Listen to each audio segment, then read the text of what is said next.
Entonces, ahora sí, vamos a empezar presentando a nuestra compañera que va a estar exponiendo el día de hoy.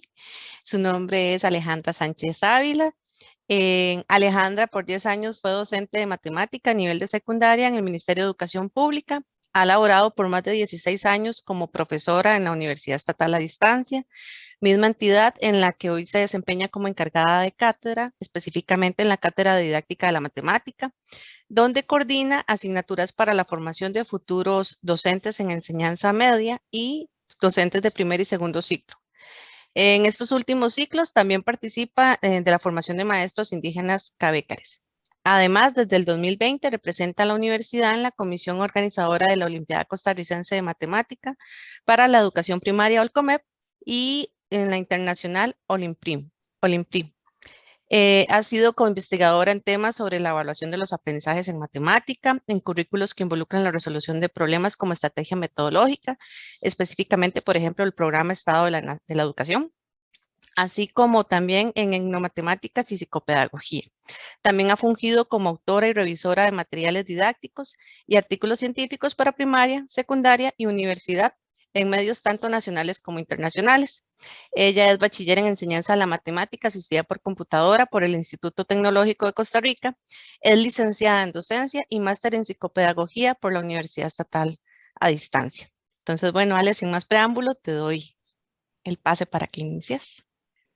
Gracias, buenas tardes a todos y todas. Voy a compartir pantalla. Vamos a ver.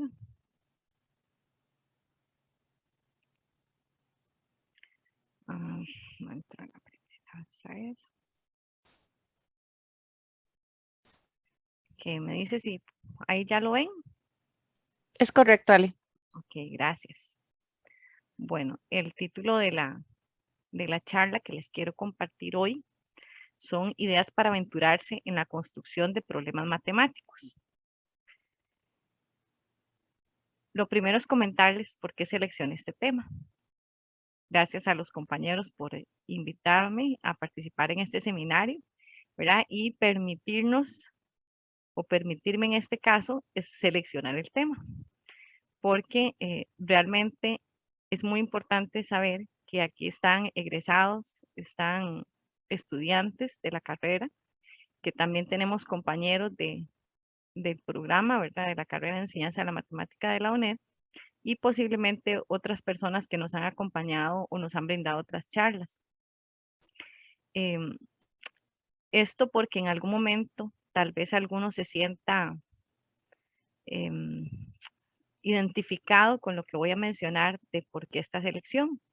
Y es que en mi experiencia laboral, o sea, como docente, como facilitadora de cursos de capacitación, em, me ha tocado atender consultas de docentes en ejercicio, de primaria y de secundaria, como lo dijo la compañera Estíbales, y atender demandas también de los futuros docentes, porque los estudiantes me llaman y me dicen, ¿por qué me ponen a elaborar problemas matemáticos en un planeamiento didáctico?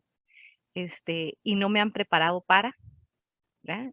Y otro aspecto sumamente importante es cuando ya pude experimentar lo que fue la observación de personas docentes, ya en ejercicio.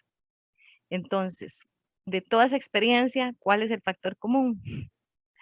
Sería cómo, cuándo y dónde o quién nos enseña a confeccionar problemas matemáticos.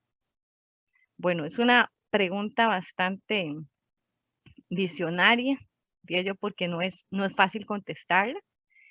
A veces se piensa que un plan de estudios, cuando llevamos una carrera de 4 años, 6 años, cuando ya incluye la licenciatura, fácilmente podemos decir, ok, ya ahora sí, denme los temas y nada más creo problemas matemáticos que cumplan con todas las características que me solicitan. Y me parece que no es así como funciona. Ese es mi punto de vista, ¿verdad? Nosotros necesitamos como docentes entender cuál es nuestro rol para poder llegar a crear ese tipo de problemas. Para esto es necesario referirnos al contexto curricular costarricense. En este momento, con el currículo vigente, no se nos solicita únicamente que planteemos un problema, sino que además ese problema tiene que tener características específicas, tales como que funcione, que se preste, que sea pertinente para poder aplicar la resolución de problemas como estrategia metodológica, que involucre uno o varios ejes disciplinares de los que menciona el programa, como son el uso visionario e inteligente de la tecnología, la contextualización activa, la resolución de problemas, el uso de la historia de la matemática, la potenciación de actitudes y creencias positivas hacia las matemáticas. Y como si fuera poco, necesitamos también que podamos propiciar a través de ese problema procesos matemáticos. El Ministerio de Educación Pública menciona 5, ¿verdad? Que es razonar y argumentar, representar, plantear y resolver problemas, comunicar y conectar. Y finalmente, necesitamos que estos problemas también tengan diferentes tipos de niveles de complejidad, ¿verdad? Entonces, hablamos de los de reproducción, de los de conexión y los de reflexión.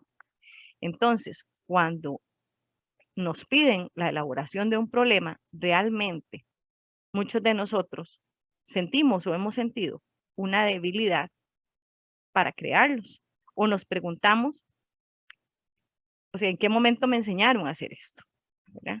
Y es algo que a mí me gustaría, pues, brindarles mi opinión, compartirles, que me parece que ese sentimiento de debilidad se debe a que los planes de estudio de las carreras de enseñanza de la matemática, ya sea a nivel de primaria, que por fuerza deben llevar algunas asignaturas de matemática, y en el caso de nosotros, de la de secundaria, tiene contenido didáctico. Eso lo tengo muy claro porque está a mi cargo, ¿verdad? Si no lo tiene, entonces sí estamos en problemas. Y tenemos también conocimiento matemático, pero la debilidad me conlleva a pensar que qué sucede con el conocimiento de la aplicación de esos conocimientos matemáticos. Incluso en otros países hay, ¿verdad?, especialidades que se refieren a la aplicación de problemas matemáticos, a la aplicación de conocimientos y procedimientos matemáticos, que me parece que es lo que causa esa debilidad o ese sentimiento de debilidad, porque no es que la tengamos, pero sentimos que no es tan fácil o que en algún momento no somos capaces de crear esos problemas. Y no creo que se trate de capacidad, sino que se trata más bien como de una reflexión de por qué es que no estamos llegando a cumplir con esa meta. Como primeras ideas, ¿verdad? Les diría que es necesario que busquemos situaciones de la vida cotidiana que involucren conceptos matemáticos. Esto es muy fácil decirlo. En muchos casos tuve la experiencia de ver libros de texto o observar lecciones de matemática en la que los docentes le dicen a los estudiantes, em, observen los objetos que están a su alrededor, ubiquen objetos que tengan la forma de alguno de los sólidos que se está estudiando, de figuras planas, porque casi siempre la geometría es la que más vemos en la vida real, pero eso no nos permite abarcar otras áreas de conocimiento, ¿verdad? Solamente la geometría. Entonces, para esto, me parece que uno de los temas que está más cercano al estudiantado de secundaria pueden ser los deportes. Y en esto de los deportes, ¿qué es lo que recomendaría? Bueno, que exploremos las reglas, los espacios en los que se desarrollan esos deportes, la famosa tabla de posiciones que les interesa muchísimo a los jóvenes e incluso a los adultos, ¿verdad? En qué posición está el equipo de preferencia, cómo podemos hacer para que pase a otra posición o cuál sería el escenario si, si no gana el siguiente juego o los próximos 2 juegos, ¿verdad? ¿Cuáles son las posibilidades de gane, las estrategias del juego y cómo podemos vincular eso con los contenidos matemáticos que tenemos que abarcar en X nivel, ¿verdad?, de académico que estemos impartiendo. Yo quiero comentarles que en algún momento me planteé crear problemas matemáticos. ¿verdad? Y entonces esta charla se basa en contarles cómo fue esa experiencia, porque muchas veces pensamos en que crear un problema matemático para nosotros puede ser muy fácil y no es cierto. O sea, lleva también una cantidad de acciones que posiblemente ustedes vayan a pensar que si ustedes las ejecutan, están perdiendo el tiempo o es porque se están desviando de esa meta. Y no es así. Todos pasamos casi que por estas acciones que yo les voy a comentar. Con algunos estudiantes que me llaman por teléfono y me dicen, pero es que ya pensé como tres borradores y ninguno me sale. Y yo le digo, de ahí, piense que como en el quinto, en el sexto, o sea, en algún momento usted va a llegar a construir el que usted quiere, el que lo va a satisfacer, el que satisface los elementos curriculares que le están pidiendo, pero no quiere decir que va a salir de buenas a primeras. O sea, ya tal vez con la práctica, pues sí lo logre, pero al inicio, o sea, esto es un reto y cuesta, ¿verdad? Entonces, cuando me propuse generar un problema matemático, eh, vamos a ir viendo todos los diferentes pasos y cómo fue creando diferentes borradores hasta que llegué a uno con el que me sentí complacida. Yo seleccioné 4 colegios, ¿verdad? De la provincia de Cartago, que pertenecían a la Dirección Regional Educativa de Cartago. Y entonces, de noveno año, por cierto, entonces pensé en cuál era un monumento, cuál era ¿qué podemos decir? Una imagen, un objeto representativo para los cartagineses en ese momento, que eran los que tal vez conocían más de la ciudad. Yo no soy de Cartago, yo soy de San José. Y lo tenemos ahí al frente en esa imagen, que algunos tal vez dirán que las ruinas. No, es el obelisco. No sé si logran ubicarlo, ¿verdad? Aquí. Es un obelisco muy famoso porque no se sabe por qué es famoso, ¿verdad? Entonces, yo me basé en buscar un monumento en la provincia de Cartago y encontré ese objeto que me llamó la atención por su altura, por su forma, ¿verdad? Que se llama obelisco y empezaron a surgir cuáles podían ser algunas ideas que me llevaran a plantear o confeccionar ese problema. Entonces, pensé en el cálculo de la sombra a cierta hora del día. Esos son como los tradicionales, ¿verdad? Que a veces encontramos. Pensé en el cálculo de la altura de ese obelisco, en la cantidad de material que se podría utilizar para forrarlo, si es que en algún momento necesitan decorarlo, en la cantidad de material por si se necesitaba pintarlo, porque pensé que tal vez por el mes de la independencia, esto no fue en este año, pero años anteriores, que para el mes de la independencia se pudiera pintar de alguna forma.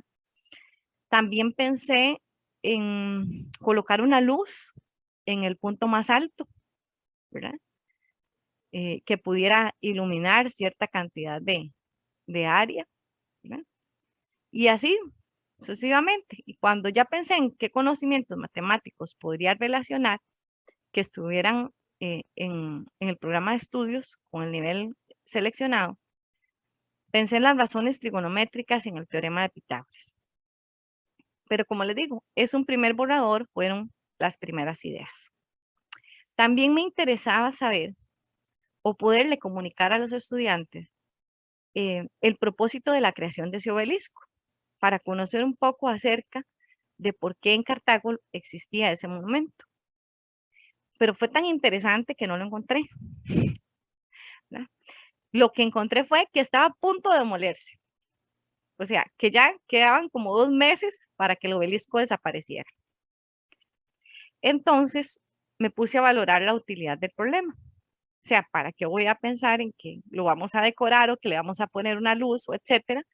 Si al final de cuentas el obelisco va a ser demolido en muy poco tiempo.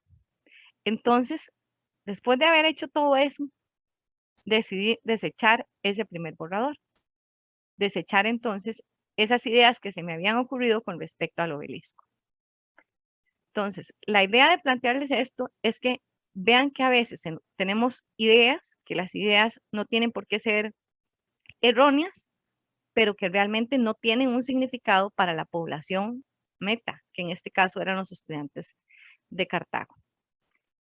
Bueno, qué triste, sí, tuve unos días ahí de duelo, porque sentí que había dedicado mucho tiempo en algo y que no pude generar ese borrador que a mí me interesaba. Entonces, continué ya con otros ánimos y dije, bueno, no, aquí voy a seguir pensando, voy a seguir analizando o indagando qué puedo encontrar para generar un segundo borrador de problema, tal vez sin desechar todas las ideas anteriores. Entonces, nuevamente me centré en que quería trabajar con los conocimientos matemáticos de razones trigonométricas y siempre pensando en la ciudad de Cartago, porque tenía relación con el público meta. Bueno, ¿qué fue lo que me pregunté? ¿Qué otros objetos habían altos en Cartago? Y con la tan buena suerte que los que conocen Cartago pueden notar que hay muy pocos objetos altos. De los que pude encontrar está la basílica, pero como tenía una relación, bueno, como es de carácter religioso, pues quise tomar algo más imparcial, ¿verdad? Entonces no tomé la Basílica de los Ángeles. Así que después de observar los edificios de la municipalidad, observar incluso el Instituto Tecnológico de Costa Rica y otras edificaciones, logré tener mi amor a primera vista. Así fue como le puse a la torre de telecomunicaciones, que no solamente pertenece a Cartago, sino que las torres de telecomunicaciones están por todo el país. Entonces, este objeto hizo que pudiera generar mi segundo borrador. ¿Qué tuve que hacer? Tuve que estudiar sobre las torres de telecomunicaciones, sobre la reglamentación que hay para su colocación, ¿verdad? No para su construcción, para su colocación. Interesarme por saber la altura que tenían estas torres, saber las diferencias, conocer sus partes para poder imaginarme cuáles eran las posibles situaciones que podría plantear para que tuviera que ver con un problema de la vida real, que tuviera un contexto de la vida real. Y fue así como empecé a, a generar el texto que pueden observar, ¿verdad? Lo voy a leer. Dice, se ha detectado una falla técnica en la base del pararrayos de una torre de telecomunicaciones ubicada en la provincia de Cartago, como se muestra en la figura. Se sabe que para su construcción se cumplió con las disposiciones del Reglamento General para licencias municipales en telecomunicaciones, en la que se solicita que el terreno donde se coloca la torre sea cuadrado y ella se encuentre en el centro de este. Así se puede asegurar que la distancia de una esquina del terreno al centro de la base de la torre es de 10,6 metros. Si se trazara una línea imaginaria entre la esquina del terreno y la base del pararrayos, el ángulo formado entre ella y el suelo sería de 71,3 grados. Bueno, la empresa de mantenimiento requiere calcular aproximadamente la altura a la que los trabajadores deben reemplazar la base dañada del pararrayos. Cuando yo observo este problema, me doy cuenta lo que lleva, o sea, lo que conllevó, ¿verdad? Las acciones que conllevó, el tiempo que conllevó para poderlo generar y posiblemente lo que piense es, ¿para qué hizo tanto? ¿Para qué hizo tanto si puede al final pensarse que el problema es muy práctico, ¿verdad? Porque el estudiante lo que va a generar es un triángulo y va a utilizar una razón trigonométrica para obtener ese resultado. Entonces, ¿dónde quedó la utilidad del problema? Es por esto que hacemos la pregunta, ¿pero qué conocimientos y procedimientos están implicados en esta situación? Y conlleva a que entonces pensemos en algo más que le falta al problema, que le podemos agregar para que realmente ese problema tenga utilidad. Y es cuando pensamos en para qué se quiere calcular la altura de una torre.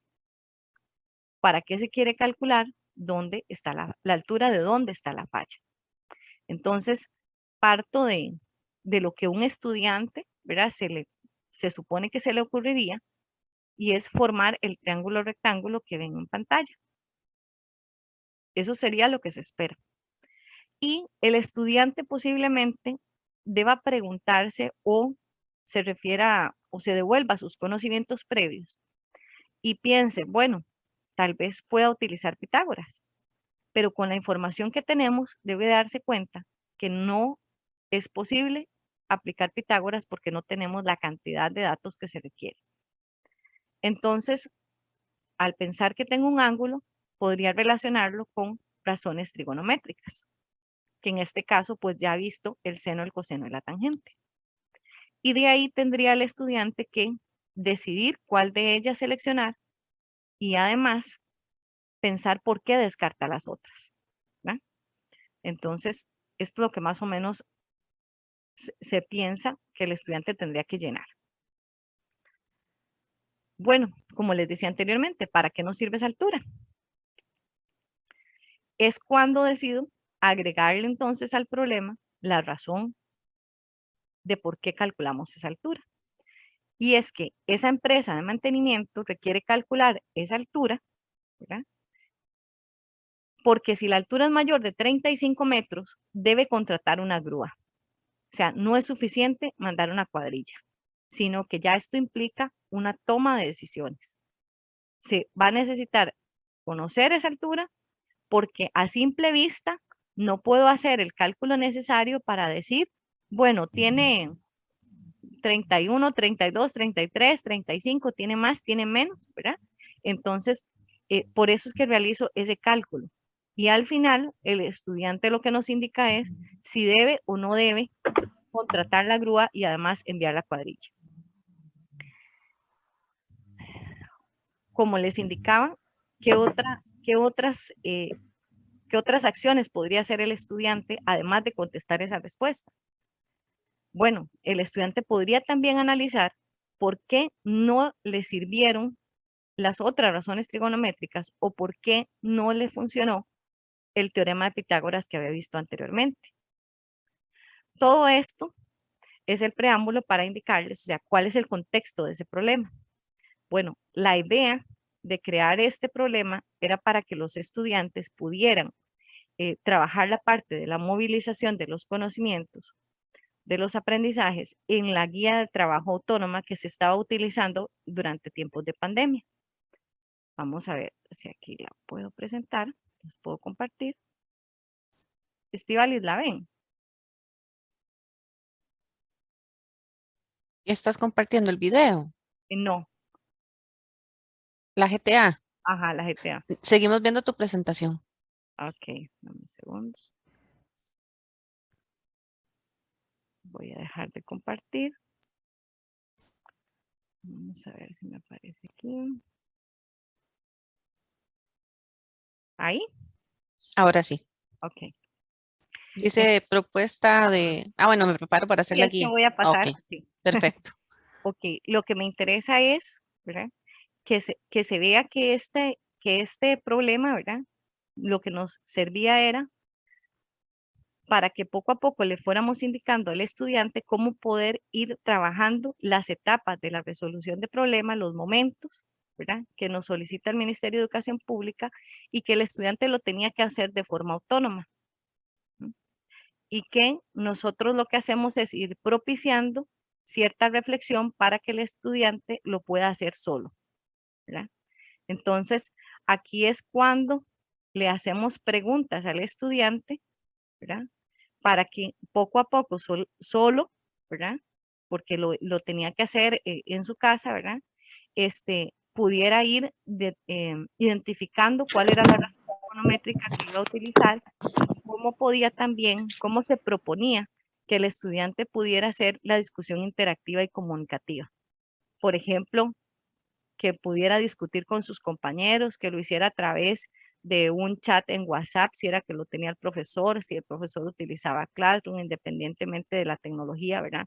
cómo lo iba planteando y si no, cómo lo podía también conversar con sus familiares, ¿verdad? Entre otros. Y además, que en la parte de cierre o clausura se proponía que utilizara una aplicación de GeoGebra en la que también podía simular, ¿verdad? La situación y que posteriormente podríamos ampliar un poco el conocimiento, ¿verdad? En lo que tenía que ver con conceptos de ángulos de elevación y de presión, además de ir utilizando recursos libres, ¿verdad? Que estaban, que pertenecen al proyecto de la reforma de la educación matemática. ¿Ven? Entonces, ya aquí vienen los demás que se los voy a exponer. Eso era parte del contexto para que entiendan por qué, o sea, para poderles explicar por qué es que necesitaba realmente crear un problema que me permitiera llegar a eso. Entonces, ¿qué es lo que podemos ver? ¿Qué es lo que podemos recapitular del problema? Bueno, que el problema cumple con un contexto real, ¿ya? Que permite el desarrollo de los 4 momentos de la resolución de problemas, que además, o sea, tiene suficiente potencial para un uso visionario de la tecnología si se quisiera pasar ya el problema ¿cómo se llama? A una aplicación de GeoGebra, por ejemplo, y que el estudiante no solamente pueda pensar en la solución a través de esta razón trigonométrica, sino que también podría pensarlo con triángulos semejantes o podría tener otras ideas o se puede prestar hasta para que se discuta otro tipo de conocimientos.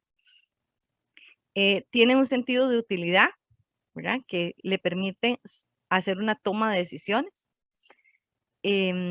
Yo podría decir que al menos se propician estos procesos matemáticos. Otras personas opinarán que también el de representar, ¿verdad?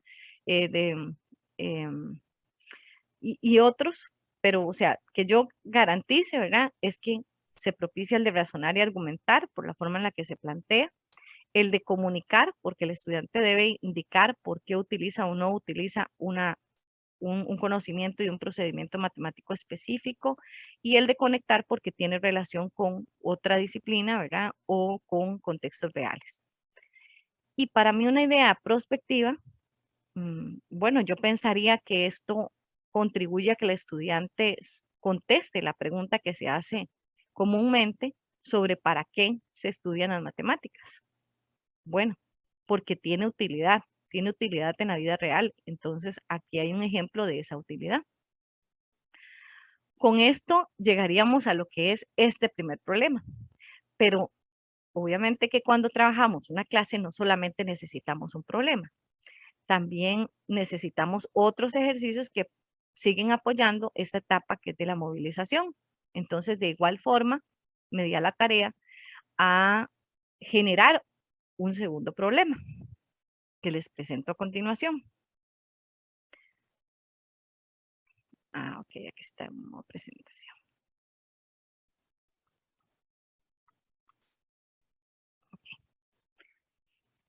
Vamos a ver. Ok, en este caso, para generar el segundo problema, ya no fue suficiente con que solamente observara ciudades, observara imágenes o preguntara sobre monumentos o objetos que fueran significativos en la ciudad, sino que me di a la tarea de hacer entrevistas a personas que tuvieran otras profesiones y otros oficios. Entonces, esta es una recomendación que le hago a todos, o sea, a todos y todas las personas, ¿verdad? Que están aquí, que quieren generar problemas. Es la forma de cubrir tal vez esa, tal vez ese escaso conocimiento que tenemos a veces de la aplicación de los conocimientos matemáticos que mencionaba al inicio y que me parece que en algún momento lo mencionaron en otra charla que dio Ana Patricia Vázquez, que tiene que ver con las etnomatemáticas, ¿verdad? De cómo necesitamos conocer que otras personas hacen y usan las matemáticas. Entonces, en este caso, la recomendación sería preguntarle a esas personas, ¿qué conocimientos matemáticos usan? ¿En qué situaciones las usan? ¿Qué situaciones son las que se les presentan y cómo resuelven esas situaciones? ¿Y qué instrumentos o herramientas específicas utilizan para esa solución y qué características tienen? Para mí estas preguntas son las que nos dan la información necesaria o por lo menos mínima para nosotros poder crear algún tipo de problema. Y es necesario también que cuando hacemos problemas de este tipo, que tengan una aplicación en otra profesión, podamos validar con las personas el problema que estamos planteando. Eso es muy importante porque a veces planteamos problemas que matemáticamente se pueden resolver, pero que no tienen lógica en el contexto real.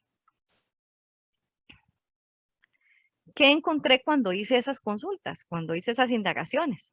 Bueno, que hay, hay diferentes temas, ¿verdad?, que podemos relacionar con la matemática, como por ejemplo la elaboración de los presupuestos familiares, la planificación de costos cuando se van a construir las casas. Incluso hay una muy interesante que en algún momento me gustaría desarrollar, o sea, cómo construir una casa eh, geométricamente perfecta, le diría yo, o geométricamente pertinente, o sea, en la cual podamos utilizar la mayor cantidad, por ejemplo, de bloques de cerámica que no tengamos que cortar, porque eso disminuiría la cantidad de mano de obra, la cantidad de material que vamos a desperdiciar.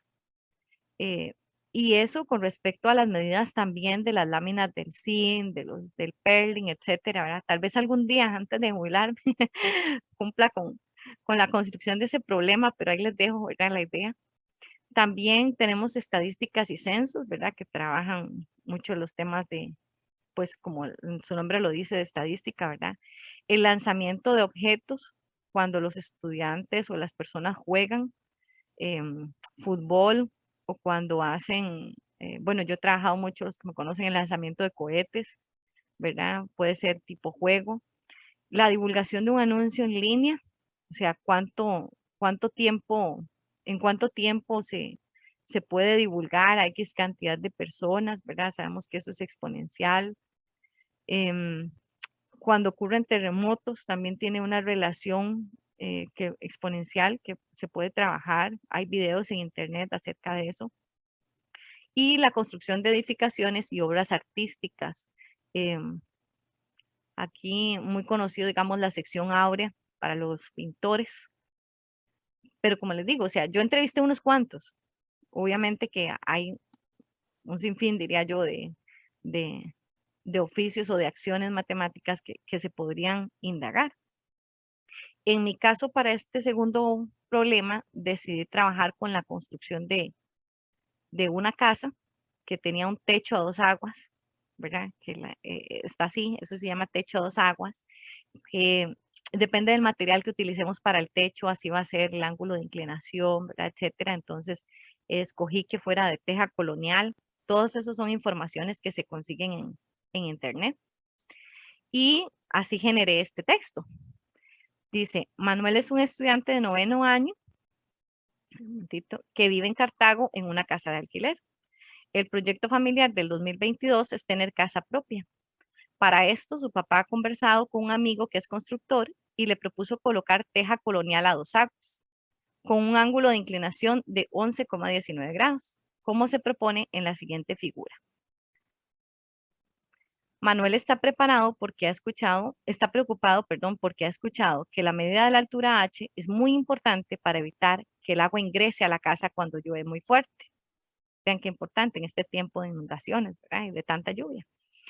Él desea comprobar que el constructor esté calculando correctamente el ángulo de inclinación, por lo que utiliza lo aprendido en trigonometría este año y encuentra que la altura propuesta es de 1,20 metros. Al buscar en internet los lineamientos que estudian los arquitectos para diseñar los techos, encontró que la altura depende del material del techo y del clima, por lo que hay medidas mínimas establecidas. Así se da cuenta que la altura mínima óptima para el diseño de casa que hizo su papá es de 2,1 metros. Conteste, ¿cuál fue el procedimiento que usó Manuel para encontrar la altura propuesta por el constructor? ¿Cuál es el ángulo de inclinación mínimo para que el techo de teja colonial a dos aguas no le entre el agua? Y reflexione cuál es la relación entre el ángulo de elevación y la cantidad de teja que se requiere para techar una casa.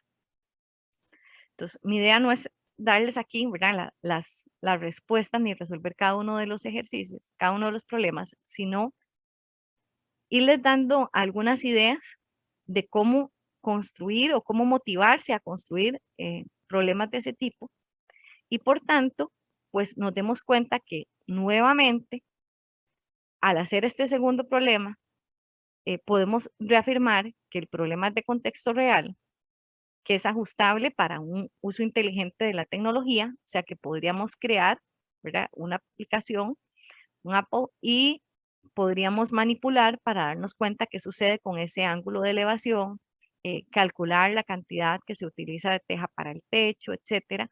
Todo esto con el uso inteligente y visionario de la tecnología, que favorece una toma de decisiones porque es necesario saber si realmente estamos, bueno, casi siempre lo vivimos con los constructores, ¿verdad? Que necesitamos saber si están calculando la cantidad de material necesaria o si se está gastando de más y cómo se está haciendo para que después no haya que derrumbar la obra o, o mejorarla.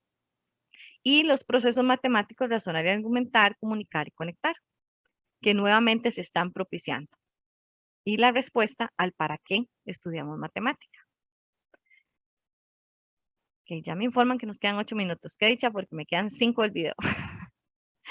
Entonces, en este caso, pues la última idea que quería expresarles es que es necesario que compartamos cuando estamos diseñando problemas. Compartamos con otros colegas, compartamos con los estudiantes qué opinan al respecto, pero principalmente ese compartir tiene que ser entre colegas porque el docente que se gradúa no es un docente que deja de aprender. Es un docente que más bien va a empezar a aprender de otros docentes y va a aprender también de sus estudiantes.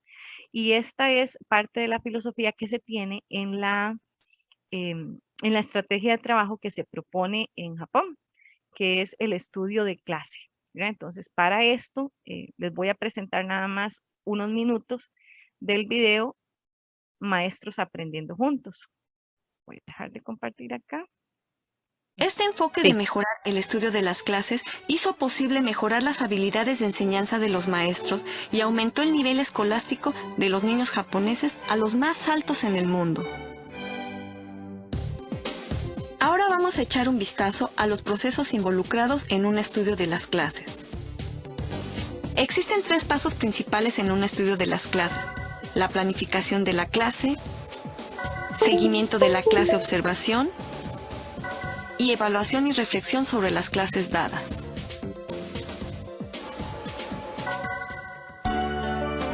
Durante el primer paso de la planificación de la clase, se consideran los objetivos de la clase y cómo debe presentarse. Primero, el profesor decide los objetivos de la clase, incluyendo el tipo de conocimiento, habilidades, actitudes, valores que el profesor o la profesora desean que los alumnos aprendan en la clase. El maestro desarrolla un plan de clase para alcanzar sus objetivos de acuerdo al contenido de la unidad total que será enseñada. Es importante aquí que el maestro prediga varias posibles respuestas de sus alumnos. Esta es la clave para hacer la clase flexible. Después, el maestro selecciona los materiales de enseñanza que son apropiados para los objetivos de la clase y el conocimiento y experiencia de los estudiantes. Algunas veces, el maestro crea e inventa su propio material de apoyo que es diseñado específicamente para motivar el deseo de los alumnos a aprender. Finalmente, el maestro desarrolla pasos específicos para enseñar la clase. Lo que es importante aquí es que el maestro considere cómo los estudiantes pueden actuar y pensar en cada paso de la clase. Al mismo tiempo, el maestro piensa también en el tipo de pregunta que debe hacerse y cómo utilizar el pizarrón. El maestro puede preguntar al supervisor su opinión acerca de su plan de enseñanza o llevar a cabo una reunión preliminar para revisar con otros maestros y solicitar su consejo en áreas que requieran mejoría.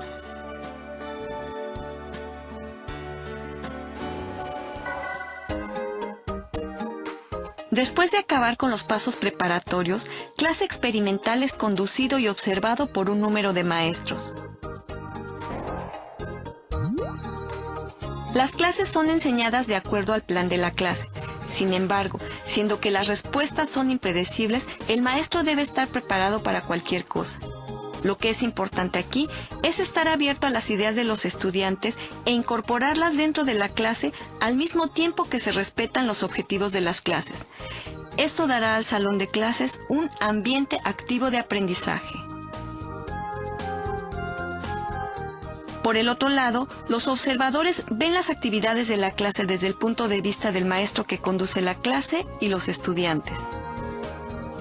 Los observadores se preparan para la reflexión después de la clase, poniendo atención no solo a cómo el maestro está enseñando, sino también en cómo están aprendiendo los estudiantes y dónde cometen errores. El paso más importante en un estudio de las clases es la reflexión, cuando el maestro que está conduciendo la clase provee una visión general de la clase y después escucha los comentarios de los maestros que observaron la clase. Primero, el maestro que conduce la clase describe los objetivos y después se hacen los comentarios de la clase. Esto es seguido por una sesión de preguntas y respuestas. Es importante que todos sugieran alternativas concretas de cómo la clase puede mejorar diciendo lo que hubieran hecho o lo que hubieran hecho diferente para mejorar la clase, en lugar de decir al maestro que la clase fue buena o mala. El facilitador se asegura que la discusión se mantenga en el camino.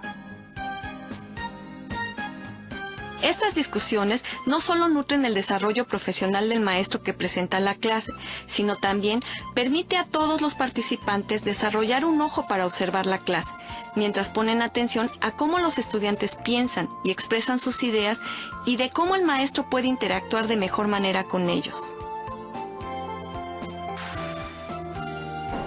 Lo que ellos han aprendido a través de estos pasos será aplicado en el próximo estudio de las clases. Ok.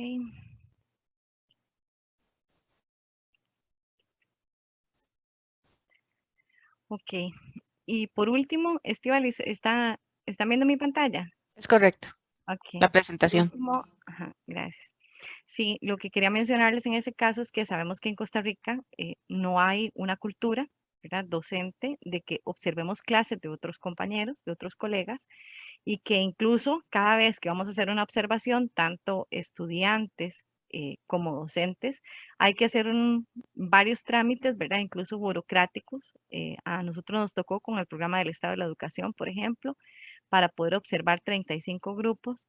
Y que hasta qué punto, ¿verdad?, nosotros debemos ir cambiando ese accionar, ¿verdad? Debemos ir cambiando esa forma de trabajo en la que casi siempre hay una coordinación en los colegios, en los centros educativos, y cómo deberíamos trabajar con aulas más abiertas en las que otros compañeros se puedan nutrir. O sea, todos sabemos lo que significa llegar por primera vez a dar lecciones, ¿verdad? Y no tener esa experticia, y cómo esto nos podría ayudar a que podamos trabajar de forma colaborativa, incluso compartiendo este tipo de problemas y también disminuyendo la cantidad de trabajo que muchas veces es demasiada hasta por la papelería.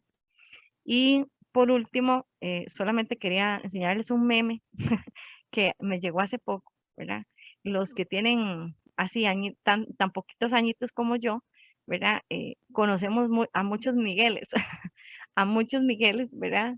Eh, que nos ponían en la pizarra y que nos decían que iban a comprar esa cantidad de plátanos y que ya se consideraba como si fuera un problema porque tenía objetos de la vida real y que realmente no había ninguna razón para que tuviera que ir a hacer ese tipo de compra. Entonces, ¿hasta qué punto con este tipo de ejercicios es que nosotros estamos llegándole a los estudiantes y haciéndole creer que para eso es que estudian matemática?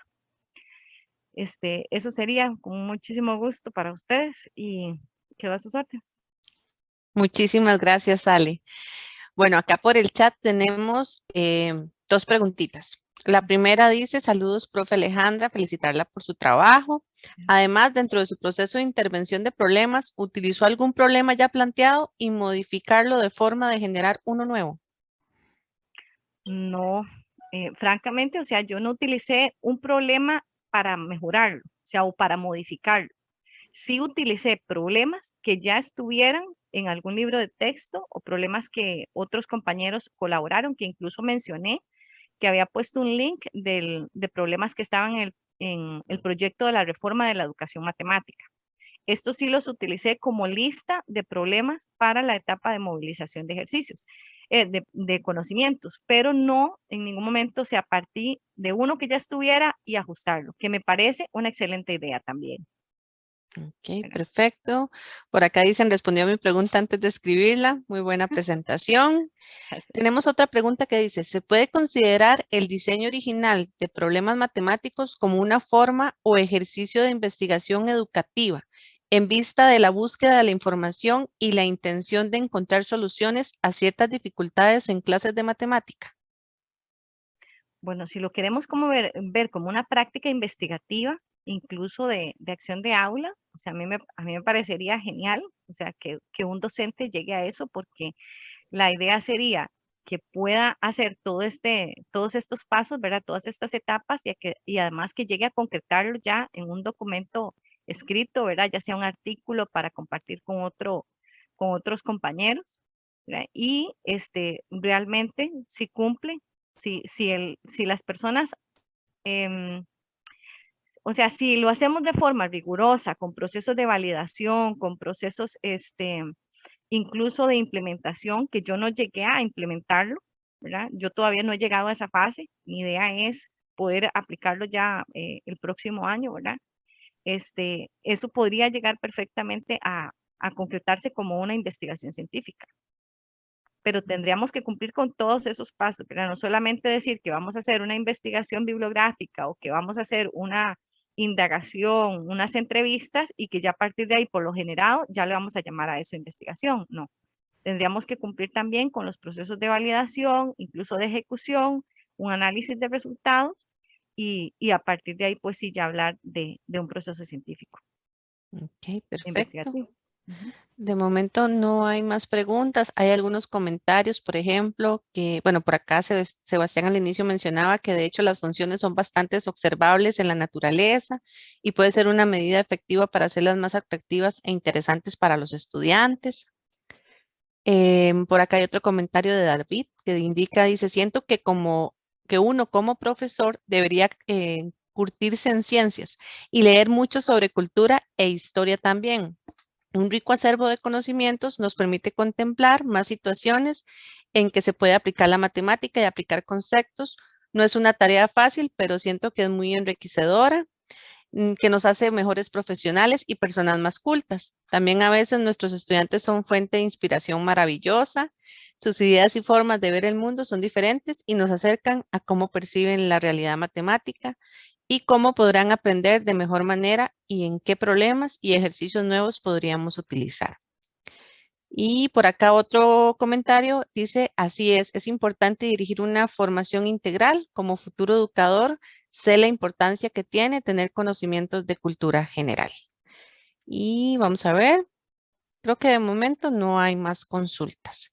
Entonces, bueno, ahorita mis compañeros nos van a facilitar, bueno, primero que nada agradecer a Alejandra, muy interesante la exposición, muchísimas gracias Ale por el tiempo que dedicaste este ratico con nosotros para aprender un poquito más sobre cómo formular problemas que sean de verdad útiles y que tengan un contexto adecuado, porque es muy importante. Muchas veces a veces formulamos un problema y no pensamos en todos los aspectos que mencionaste que son importantes para poder contextualizarlo.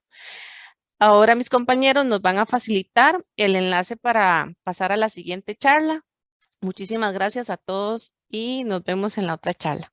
Sí, de mi parte, pues muchas gracias a la comisión organizadora, ¿verdad? Del SAP y además al público presente por todos esos comentarios, ¿verdad? Eso deja mucho que decir porque entonces quiere decir que de alguna forma, por lo menos, se han motivado un poco, ¿verdad? Acerca de cómo aventurarse a esa construcción y creo que todos estamos en lo mismo, ¿verdad? Así que ayudémonos, compartamos, colaboremos, divulguemos lo que hacemos para que de esta forma pues se nos haga muchísimo más fácil y cada vez tengamos que dedicar menos tiempo, ¿verdad? Y sea menos difícil para los futuros docentes de matemática. Muchas gracias. Gracias a vos, Ale. Ahí están dejando un montón de agradecimientos en el chat. Lindo, gracias. Bueno, nos vemos, compañeros. Muchas gracias. Chao.